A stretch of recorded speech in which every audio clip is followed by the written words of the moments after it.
சின்ன நிலநடுக்கமோ ஒரு சிறு சுனாமியோ ஒன்று இருக்குது சென்னைக்கு. அதாவது சினிமாவில் மட்டும் ஓட்டு போடும்போது எப்படி நடக்கும், தேர்தல் முன்னாடி சம்பவம் நடக்குமோ, ஒரு பாம்பு வைக்கிறது, ஒருத்தனை கொலை பண்ணுறது, ஒருத்தனை கடத்தின்னு போகிறது, இது எல்லாமே நம்ம லைவாக பார்ப்போம் 2026. சார் இப்போ இந்த 2026 அரசியல்வாதிகள் எந்த ரேஞ்சுக்கு போவாங்க சார்? விஜய் அப்படின்றவருக்கு நல்ல ஒரு வாக்கு வாங்கி கண்டிப்பாக கிடைக்கும், அது ஒரு மாற்று கருத்து கிடையாது. அதிமுக, விஜய், திமுக 3 பேர் தான் போட்டி இருக்கும் தவிர சீமான் அண்ணாவுக்கு அந்த அளவுக்கு பெரிய பர்ஃபார்மன்ஸ் இந்த எலெக்ஷன் இருக்காது. திமுக தோக்கணும் முடிவு பண்ணினா விஜயும் எடப்பாடியும் இணைஞ்சாங்கன்னா கண்டிப்பாக திமுக தோக்கணும்.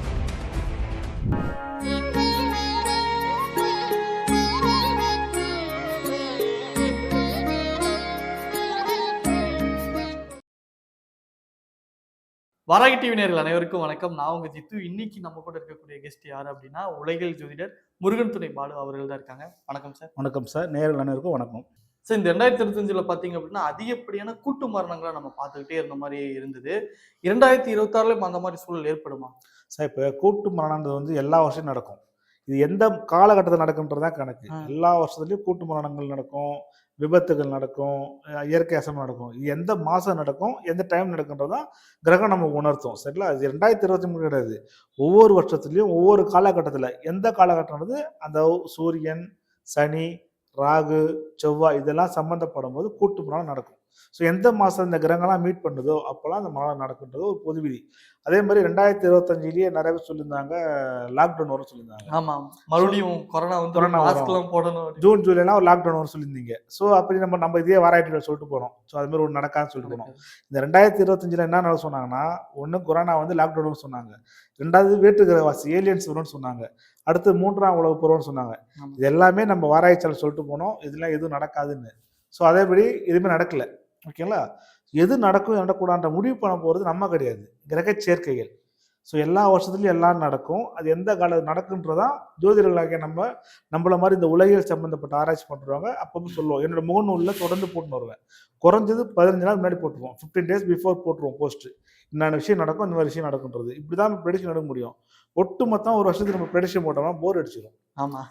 ஸோ அப்படின்னா அதனால் எல்லா காலத்தையும் நடக்கும் கூட்டு மரணங்கள், விமான விபத்துகள். நம்ம லாஸ்ட் டைம் சொல்லி போனோம், விமான சம்பந்த பிரச்சனை சொன்னோம். இப்போ கடைசியாக இண்டிகோ விமானம் ஸ்ட்ரைக் நடக்குது. ஸோ இதுக்கு காரணம்னா இந்த சனி, சூரியன், செவ்வாய், ராகு சம்மந்தப்போகுது. இந்த 4 கிரகம் சம்மந்தப்படும் போதெல்லாம் உலகத்தில் ஒரு விஷயம் நடக்கும். அது எந்த நடக்கும்ன்றதை நம்ம முன்கூட்டியே கணிக்கலாம். அது கிரக பார்வை வச்சு இருக்கணும். ஸோ அது டெப்த்தாக போகும்போது நமக்கு எடுத்துக்கலாம் எந்த நாட்டில் நடக்கும், எந்த மாநிலத்தில் நடக்கும்னு. ஸோ இது நடக்கிறதுக்கு காரணம் என்னன்னா பிளானெட்டு தான். ஸோ இந்த இண்டிகோ பிரச்சனை சம்மந்தப்பட்ட விஷயத்துக்கும் இந்த கிரக சேர்க்கை தான் காரணங்கள். நீங்கள் கேட்ட அதே கூட்டு மரணங்கள், இந்த விஜய் சம்மந்தப்பட்ட ஹீரோ, இந்த கரூர் சம்மந்தப்பட்ட, நீங்கள் இதெல்லாம் எடுத்து பார்க்கும்போது இந்த 4 கிரகம் சம்மந்தப்பட்டிருக்கும். சனி, இதில் முக்கியமாக சொல்ல போனால் சனி, ராகு, செவ்வாய், இந்த 4 பேர் 3 பேர் சம்மந்தப்படும் போது கண்டிப்பாக நடக்கும். கூட சூரியன் சொல்லும்போது அந்த அரசியல்வாதியோட சம்மதத்தோடு நடக்கும் அந்த இடத்துல. ஸோ இதுதான் காரணங்கள். சார், நீங்க சொல்லியிருந்தீங்க இந்த 3ஆம் உலக போர்லாம் வரக்கு வாய்ப்புகள் இல்லை அப்படின்னு. ஆனா உலகத்தில் மிக பெரும் பணக்காரான எலான் மாஸ்கே சொல்றாரு வரக்கு வாய்ப்புகள் அதிகமா இருக்கு அப்படின்னு. ஸோ இது நீங்க எப்படி பாக்குறீங்க சார்? எலான் மாஸ்கர் வந்து ஜோசியர் கிடையாது இல்லை, அவர் ஒரு பிஸ்னஸ் மேன் தானே. அவரு நீங்க கூட சொல்லலாம் சார், தம்பியோட சொல்லலாம், போறப்போ சொல்லிட்டு போயிடலாம். வருஷம் எப்பெல்லாம் ஒரு வருஷம் பிறகுதோ அப்போல்லாம் டிவிலையா இருக்கட்டும், சேனல்லையா இருக்கட்டும் சொல்ல போற விஷயம் தெரியுமா? இந்த வருஷம் சுனாமி வரும், இந்த வருஷம் உலக போர் வரும். இது 2த்துக்கு தவறாம பயப்படுத்துறது. கொஞ்சமாவது நல்லது சொல்லுங்கிற மாதிரி இருக்கும் சார். நல்லது நம்ம சுத்தி இருக்கிறது 90% நல்லா சார் இருக்குது. நல்லா தெரிஞ்சுங்க, 90% நம்ம சுத்தி நல்லதா இருக்குது, 10% கெட்டது இருக்குது. நம்ம அந்த 10% தலைமை வச்சுருக்கிறோம். இப்போ ஒரு ஒயிட் பேப்பர்ல ஒரே டேட்டா போட்டு அந்த ஃபுல்லாக ஒயிட்டாக பார்க்க மாட்டோம், நம்ம அந்த டேட்டா மட்டும் தான் பார்ப்போம். இப்போ நம்ம காலைல நியூஸ் பார்க்குறதா இருக்கட்டும், இல்லை செய்தித்தாள் பார்க்குறதா இருக்கட்டும், இதெல்லாம் என்னன்னா நல்ல விஷயம் பார்க்குறோமா, கெட்ட விஷயம் நம்ம கண்ணங்க தான் ஃபஸ்ட்டு போவோம். யாரை கொலை பண்ணா அந்த நியூஸ் தான். அதுவும் இதில் கள்ளக்காத விஷயம் ரொம்ப டீப்பாக படிப்போம். அப்போ நம்மளை சுற்றி நல்லது விட்டுருவோம். ஒரு சின்ன பையன் ஒரு செஸ்ல விளையாண்டுருப்பான், அவன் வந்து நேஷனலும் வாங்கியிருப்பான், அந்த காலத்தை படிப்போமா? நம்ம ஒரு ஓரமாக போட்டிருப்பாங்க, அதுவும் படிக்க மாட்டோம். தமிழ்நாட்டில் ஒரு ராணுவ வீரர் ஒரு பெரிய புரட்சி பண்ணிப்பாரு, நம்ம படிப்போமா? இல்லை. அப்போ நம்ம இங்கே தவறு நடந்தது காரணம் யாரு? நம்ம தான். அப்போ நம்மளை சுற்றி நல்லது நடந்தது கட்டணம் 90% நல்லா சார் இருக்குது. 10 இயற்கை சீட்டு நடக்கும் சார். நீங்கள் சார் அதுக்கு ஃபோக்கஸ் பண்ணுறீங்க. நம்மளை சுற்றி எவ்வளோ நல்ல விஷயம் இருக்குது, அதை மட்டும் நீ ஃபோக்கஸ் பண்ணுங்க, நல்லா இருக்கும் லைஃபு. எல்லா வருஷ பிறப்புக்கும் டிவியாக இருக்கட்டும், சேனல் ஆகட்டும், உலகப்போர், கண்டென்ட்டே தான். 3ஆவது உலகப்போர் வரும், சுனாமி வரும், கொரோனாவும் நிலநடுக்கம் வரும், வந்துரும். கொரோனா வரும். இப்போ கொரோனா ட்ரெண்டிங் ஆயிடுச்சு. ஸோ இந்த 4 விஷயத்தையும் ஒவ்வொரு வருஷமும் சொல்றாங்க. இது எல்லா வருஷம் நடக்குன்றதா உண்மை. நீ ஒன்றும் இல்லை, ஒரு கடந்த 10 வருஷத்து ஹிஸ்ட்ரி எடுத்து பாருங்க. எந்த வருஷத்துலயாவது நிலநடுக்கமோ இல்லை சுனாமியோ இல்லை போரோ வராமல் இருக்குதா? எல்லா இதுவும் வந்துட்டு வந்து தான் இருக்கும். அப்போ எதுக்கு இது எல்லா ஜோசியரும் சொல்றாங்க? ஜோசி சொல்றதை விட நீங்க எதிர்பார்க்குறீங்க, கெட்டதை எதிர்பார்க்குறீங்க. இதுதான் விஷயம். நல்ல இப்போ நான் எவ்வளோ ஜோசியர் நல்ல கருத்தெல்லாம் பதிவிடுறாங்க. அவங்களோட வியூஸ்லாம் பார்த்தா ஒரு 1K 2K தான் ரீச் ஆகுது. ஒண்ணுமே இந்த இல்லை. மாதிரி கான்ட்ரோவர்சியா பேசினாதான் பயப்படுத்துறாதான். 1 மில்லியன் வியூஸ் போகுது. அப்போ நீ உங்களோட எதிர்பார்ப்பு மேல தப்பு. நீங்க எதை எதிர்பார்க்கீங்களோ பிரபஞ்சம் உங்களுக்கு கொடுக்காங்க. நீங்க நல்லதை எதிர்பார்த்தாலும் சுத்தி நல்ல விஷயமாவே ஒரு ட்ரோல் பண்ணும். இப்போ இந்த விஷயத்தை ஏத்துக்குச்சு. நீங்க என்னத்தை பாக்குறீங்களோ அத்த சென்சன்ல உங்களுக்கு கொடுத்துருது. ஆமா சார், நிறைய இப்ப என் போன்ல எல்லாம் நான் என்ன நினைக்கிறேன். இப்போ இன்னும் பாருங்க, நம்ம போனுங்க வச்சுக்கிறோம். நான் போனே பார்க்கல. நானும் என் பையனும் ஒரு விஷயத்தை பத்தி பேசுறோம். அந்த விஷயத்துக்கு இது சம்பந்தமே கிடையாது. போன் ஆன் பண்ணல, சர்ச் பண்ணல. ஆனா ஏஐ வாட்ச் பண்ணி நமக்கு அனுப்புது அது. அப்போ மைக்ரோஃபோனுமே ஒட்டு கேக்குது. இதுதான் பிரபஞ்சம் பண்ணுது. இப்போ இது டெக்னிக்கலா பண்ணுது.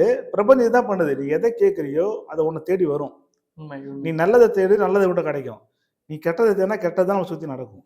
கண்டிப்பா சார், உங்களுக்கு இங்க எல்லாமே கொட்டி கிடக்கு சார். நீங்க எதை பாக்குறீங்க, எதை கேட்கறத பொறுத்து தான். 2026ல பாத்தீங்க அப்படின்னா எல்லாரும் ஈகரா வெயிட் பண்றாங்க. அது குறிப்பா நம்ம தமிழ்நாட்டு மக்கள் எதிர்பார்க்கறது அந்த அரசியல் களம். யார் வின் பண்ண போறா, இவங்க வின் பண்ணுவாங்களா, அவங்க வின் பண்ணுவாங்களா, இந்த எலெக்ஷன் ரொம்ப ஒரு முக்கியமான எலெக்ஷனா பார்க்கப்படுது. சார், உங்களோட பார்வையில் இந்த 2026 இந்தியாவே திரும்பி பார்க்கக்கூடிய ஒரு எலெக்ஷன் தமிழ்நாடு தேர்தல் எலெக்ஷன் சார். கிட்டத்தட்ட 30 வருஷம் பின்னால் நம்ம தள்ளி போகும். புரியுதா உங்களுக்கு? எப்படின்னா, இது வரைக்கும் சினிமாவில் மட்டும் பார்த்து கொண்டு இருந்த காட்சிகள், அதாவது சினிமாவில் மட்டும் ஓட்டு போடும்போது எப்படி நடக்கும், தேர்தல் என்னென்ன சம்பவம் நடக்குமோ, ஒரு பாம்பு வைக்கிறது, ஒருத்தனை கொலை பண்ணுறது, ஒருத்தனை கடத்தின்னு போகிறது, பணத்தை எப்படி கொடுக்குறது, இந்த மாதிரி விஷயம் சினிமாவில் தான் பார்த்துருப்போம். இது எல்லாமே நம்ம லைவாக பார்க்குறோம் 2026 இந்த தேர்தலில். சார், கரூர் சம்பவமே அதுக்கு உதாரணமாக சொல்லலாம். ஆமாம், சரிங்களா? அப்போது இந்த 2026 தேர்தல் வந்து உலக நாடுகளாக இருக்கட்டும், இந்தியாவிடம் தமிழ்நாடை உற்று நோக்கும். ஒரு வித்தியாசமான அடுத்த ஒரு 20 வருஷத்துக்கு இந்த தேர்தலை பற்றி பேசும் பொருளாக மாறுது. எல்லா ஊடகமும் பேசும் இந்த தமிழ்நாடு தேர்தலில். அப்படிப்பட்ட ஒரு தேர்தல் நடக்க போது இந்த 2026 தேர்தல். ஸோ இது ஏன் நடக்குது? மனுஷனாக நடக்குதா பார்த்தா இல்லை, இதுக்கும் காரணமும் பிளானட் தான்.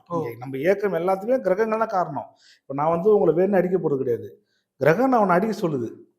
இதுதான் விஷயம். அப்போ இங்கே எல்லாமே இயக்கம் முழுக்கமே கிரகங்கள் தான். அப்போ கிரகங்கள் எடுத்து பார்க்கும்போது அந்த தேர்தல் நடக்கக்கூடிய அந்த கிட்டத்தட்ட நான் லாஸ்ட் 3 மாதம் 4 மாதத்துக்கு பார்த்தீங்கன்னா எங்கே பார்த்தாலும் கூட்டு மரணங்கள், பாம் பிளாஷ் ஆகிறது, கத்தி குத்து, இந்த மாதிரி கெட்ட செய்திகள்லாம் அதிகமாக செய்திகள் பரவும்.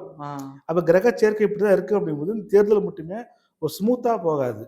அப்போ மக்கள் நம்ம தான் ஆவேசப்படாமல் கொஞ்சம் நிதானமாக, எதுக்கும் மாசப்படாமல், அடுத்தவங்க சொல்கிற பேச்சு கேட்காம, நம்ம இருக்கிற சொந்த அறிவை பயன்படுத்தி நிதானமாக உட்காந்து யோசிக்கணும். நம்மளோட ஜாதியை தூண்டி விடுவான், நம்மளோட மதத்தை தூண்டி விடுவான், நம்மளோட பொருளாதாரத்தை தூண்டி விடுவான், நம்மளோட இமேஜ் தூண்டிடுவான். இதெல்லாம் தூண்டி ஒரு சாதாரண மக்கள் கூட வெறி வர அளவுக்கு பேசுவாங்க. ஸோ இதெல்லாம் யார்கிட்ட இருக்குது? நம்மகிட்ட தான் இருக்குது. நம்ம முடிஞ்ச அளவுக்கு நிதானமாக நின்று யோசித்து ஒரு முடிவு எடுக்கும்போது அந்த பிரச்சனைக்கு போகாது. இல்லைன்னா கண்டிப்பாக சினிமாவில் பார்த்த அமைதிப்படையத்தில் நம்ம பேச்சுக்கு அந்த காட்சிகள் எல்லாமே இங்கே அரங்கேறுங்க. கண்டிப்பா எந்த லெவலுக்கு சார் இப்போ இந்த 2026 அரசியல்வாதிகள் எந்த ரேஞ்சுக்கு போவாங்க சார்? ஏன்னா காலச்சக்கரம் அப்படி இருக்குது. ஏன்னா இது முக்கியமான எலெக்ஷனும் கூட.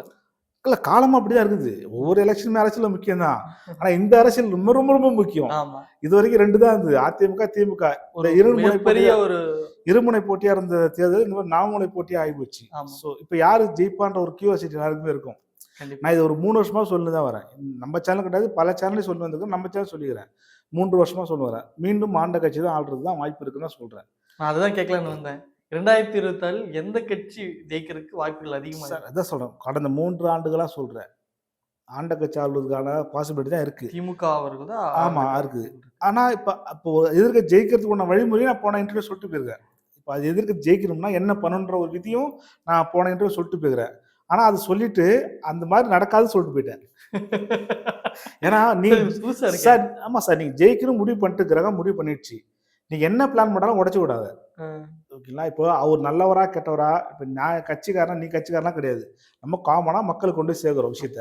இப்போ பார்க்குற வியூவர்ஸும் இவங்க ஸ்டாம்ப் கற்றக்கூடாது. இவர் வந்து டிவிகே காரர், இவர் வந்து டிஎம்கே ஆமா. காரர். நான் வந்து நம்ம கிரகம் என்ன சொல்லுது, கிரக இணைவு என்ன சொல்லுதோ அதான் சொல்றேன் உங்களுக்கு. கிரகங்கள் இப்ப யாரு சப்போர்ட் பண்ணுதுன்னா, ஆண்ட கட்சி தான் சப்போர்ட் பண்ணுது. இத நான் பலமுறை பல இடத்துல சொல்லி வரேன். இது இது ஜெயிக்க இது தோக்கணும் அப்படின்னா, இது ஒரே ஒரு விதி. ஆ எடப்பாடியும், விஜயும் ஒண்ணு சேர்ந்தா மட்டும் தான் விதிவிலக்கு. ம். முடிஞ்சா நீங்க உங்க கட்சிக்காரங்க சேர்ந்து ஒண்ணு சேர்ந்து இணைஞ்சீங்க, திமுக தோற்கடிச்சீங்க. ம். ம். இல்ல அதே நேரத்துல வெற்றி வாய்ப்பு அப்படின்றது ஒரு பெரிய வெற்றி வாய்ப்பு அது. மைனாரிட்டி கவர்மெண்ட் தான் அமைப்பாங்க. ம். ஓகேங்களா? ஒரு மெஜாரிட்டி கவர்மெண்ட் அமைக்காது. ஒரு மைனாரிட்டி கவர்மெண்ட்டா தான் அமையும். திமுக எப்ப அமைச்சர் வேணாலும் இது கட்சி ஆமா. ஆட்சி ஆமா கலைக்கலாம். அந்த மாரி ஒரு கண்டிஷன் இருக்கும். அதே மாரி விஜய் அப்படின்றவருக்கு நல்ல ஒரு வாக்கு வங்கி கண்டிப்பா கிடைக்கும். அது ஒரு மாற்று கருத்து கிடையாது. அதிமுக, விஜய், திமுக 3 பேர் தான் போட்டி இருக்குமே தவிர, சீமான் அண்ணனுக்கு அந்த அளவுக்கு பெரிய பெர்ஃபார்மன்ஸ் இந்த எலெக்ஷன்ல இருக்காது. கொஞ்சம் அவருடைய வாக்கு சதவீதம் சரியா தான் வாய்ப்பு இருக்குது. இது வந்து நீங்க கட்சிக்காரனா இருக்கலாம், யாரெல்லாம் இருக்கலாம். தப்பா எடுத்துக்காதீங்க. கிரகம் என்ன சொல்லுது தான் சொல்றேன் நானு. முடிவு நீங்க பார்த்துட்டு அப்புறம் என்ன பேசிக்கலாம். ஏன்னா நம்ம ஆளுங்க கீழே கமெண்ட் போட்டுருவாங்க. இவன் அந்த கட்சிக்காரன், இவன் இந்த கட்சிக்காரன். காசு வாங்கிட்டான். சார் இன்னொரு பொட்டி வேண்டாம் சார். காசு வேற பொட்டி வேற. பொட்டி வாங்கணும்னு சொன்னா கூட பரவாயில்ல. 200 ரூபா வாங்கி. ஆமா சார். அதனால சொல்றேன். அதனால கிரகம் என்ன சொல்றேன் நான் உங்களுக்கு. இப்ப திமுக தோக்கணும் முடிவு பண்ணா, விஜயும் எடப்பாடியும் இணைஞ்சாங்கன்னா கண்டிப்பா திமுக தோக்கும். இப்போதைக்கு நம்ம பேசுற நேரத்தை வச்சு பார்க்கும்போது சரி, இன்னும் தேர்தல் தேதியெல்லாம் அறிவிக்கணும். ஸோ அதெல்லாம் வரும்போது இன்னும் நமக்கு பக்கா ரிசல்ட் கிடைக்கும். எத்தனை சீட்டு கிடைக்குன்றதெல்லாம் கிடைக்கும் அதெல்லாம். அந்த தேர்தல் தேதியும் அந்த முடிவு தேதி வந்தால் மட்டும் தான் நம்ம அதை எடுக்க முடியும். எத்தனை தொகுதி ஜெயிப்பாங்க அப்படின்றத பொறுத்தான். ஸோ இப்போதைக்கு நான் சொல்றது என்னன்னா, பெரிய வெற்றி கிடைக்காது. ஒரு மைனாரிட்டி கவர்மெண்ட் அமைக்கும். மீண்டும் ஆண்ட கட்சி அமைக்கிறதுக்கான வாய்ப்புகள் இருக்குது. பார்ப்போம். இன்னும் காலம் இருக்குது, காட்சிகள் இருக்குது. பொறுத்திருந்து பார்க்கலாம் அதை பத்தி. ரொம்ப சந்தோஷம் சார். நிறைய கேள்விகளுக்கு ஒரு தெளிவான விளக்கங்களும் ஒரு புரிதலும் கொடுத்தீங்க. இன்னும் உங்ககிட்ட கேள்விகள் எனக்கு நிறைய இருக்கு, கேட்டுக்கிட்டே இருக்கணும்னு இருக்கு. கண்டிப்பா சந்திப்போம் சார். இவ்வளவு நேரம் ஒதுக்குறது நன்றி. எல்லாருக்கும் நன்றி. அனைவருக்கும் முருகன் துணை. வாழ்த்துக்கள்.